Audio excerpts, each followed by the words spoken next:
देखा जाए तो मायावती ने एक कैडर कैंप शुरू किया है जिसमें 17,000 कैंप जो हैं चलेंगे और जिसमें एक भी कैंप में अगर 500 व्यक्ति भी जुड़ते हैं तो इसका मतलब ये माना जाएगा कि 1 करोड़ तक ये पार्टी जो है पहुंच रही है। इसको लेकर के आपका क्या लगता है, क्या ऐसे में कमबैक करने के लिए मायावती तैयार है? देखिए, बहन जी का जो वोट है अभी इस समय जो उनको अभी पड़ा हुआ वोट है, इलेक्शन कमीशन की वेबसाइट पे आप जाएंगे 1,35,00,000 वोट उनकी झोली में है आज की तारीख में।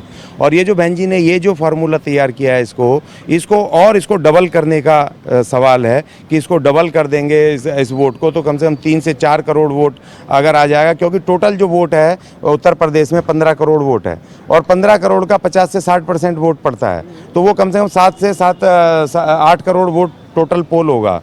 ठीक है, उसमें टोटल पोलिंग में अगर 3 से 4 करोड़ वोट अगर बहन जी को मिल जाता है तो 40 से 50 सीटें एक तरफा बहन जी के पास आएंगी, क्योंकि उसमें बीजेपी को भी वोट जाएगा, ये सपा गठबंधन को भी जाएगा, कुछ कांग्रेस को, बहुत सारे निर्दलियों, क्योंकि जिस तरह से निकाय चुनावों में निर्दलियों ने बीजेपी को भी पछाड़ करके सारे निर्दलीय नंबर 1 पे आए। 42% वोट इस बार निर्दलीय लेकर के गए, जबकि बीजेपी को मिला 34% वोट मिला है। तो जब इतना बड़ा वोट निर्दलियों ने लिया है तो निर्दलियों को भी वोट जाएगा। तो इसलिए जो बहन जी को सिर्फ अगर वहाँ पर 22-23%, 24% वोट मिल गया तो 40 से 50 सीटें लोकसभा की बहन जी के पास आ जाएंगी। उसी गणित को बहन जी ने लगा करके ज़्यादा उस चक्कर में ना पड़ के उन्होंने कहा कि 1 से 1.5 करोड़ वोट है और 1 से 1.5 करोड़ वोट हमें और इकट्ठा करना है। तो जो कैंप लग रहे हैं उस कैंप को उसी तरीके से तैयार किया जाए, कैडर कैंप, कि अब एक अगर 500 आदमी एक कैंप में आएंगे तो उनकी फैमिलीज़ हैं, दोस्त हैं, जानकार हैं, तो उसकी तरीके से वो वोट को वो प्लस होता रहेगा। और वो तो वैसे भी होना है। देखिए, जो सरकमस्टेंसेस आज की तारीख में हो गए, खराब लॉ एंड ऑर्डर देश में,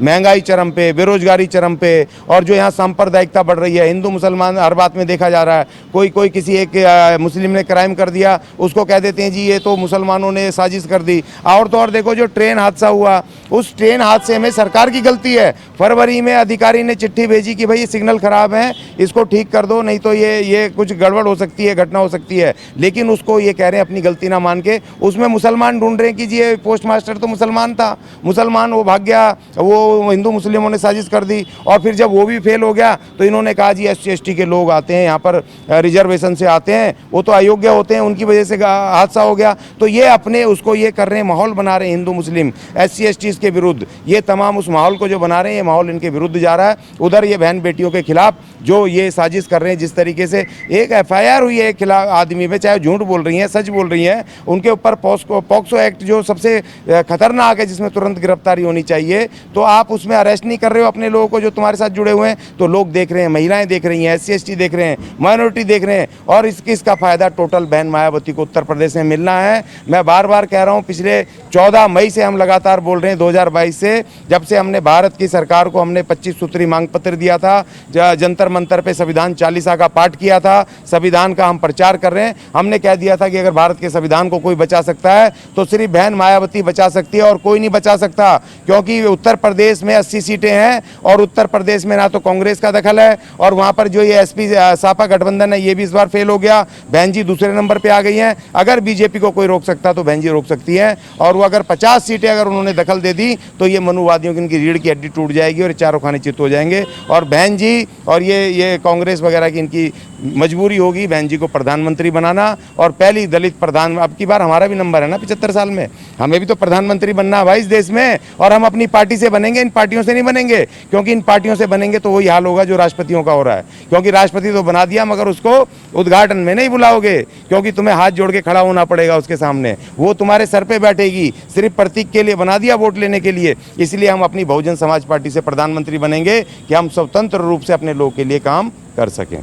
अभी जैसे आपने बोला ना, तो नए संसद भवन को लेकर के तो देखिए मायावती का जो रुख था वो नॉर्मल था, मतलब वो भाजपा के साथ उस वक्त नजर आई नहीं। किसने कहा भाजपा के साथ? मुझे ये समझ नहीं आ रहा कहा कि मतलब मोदी जी को उद्घाटन करना चाहिए। नहीं, मोदी जी को नहीं करना चाहिए। देखिए यही फर्क है। पहली बात तो ये, जब सरकार की बात होती है तो सरकार ना बीजेपी की होती है, ना कांग्रेस की होती है, ना किसी दल की होती है।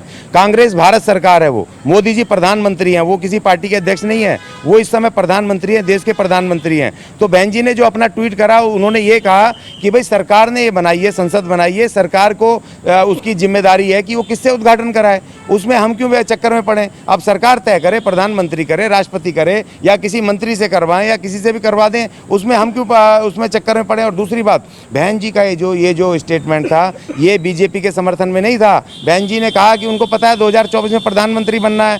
जब बहन जी अपने लोगों के लिए फैसले लेंगी तो तब ये बीजेपी के और दूसरे विरोधी बोल नहीं पाएंगे कि आप ये फैसले क्यों ले रही हैं। तब बहन जी कहेंगी भाई हमने भी तो कहा था संसद में कोई भी करो, तुम्हारे फैसले को हमने सही ठहराया, तो अब हमारे फैसले के खिलाफ तुम क्यों कर रहे हो। वो एक मतलब मजी हुई राजनेता, एक अनुभवी राजनेता जो भविष्य के लिए उन्होंने एक तीर से कितने सारे शिकार किए हैं, और दूसरा उन्होंने समर्थन भी किया सरकार का, और वो फिर आए भी नहीं, उन्होंने उसका बहिष्कार भी कर दिया। उनका एक सांसद नहीं आया, 10 सांसद हैं और 4 राज्यसभा सांसद हैं, 14 के 14 सांसद नहीं आए, खुद बहन जी नहीं आई और उसका बहिष्कार भी कर दिया, और उन्होंने भविष्य की राजनीति को भी अपनी साध लिया। इतनी मजी हुई, मतलब आपका कहना है कि एक तीर से 2 निशाने। तीसरा भी निशाना किया है। तीसरा निशाना ये किया है, ये जो बीजेपी के SC ST के लोग हैं, जो अभी राष्ट्रपति, मुझे बताइए एक राष्ट्रपति ज़्यादा ताकतवर होता है कि एक पार्टी की अध्यक्ष ज़्यादा ताकतवर होती है।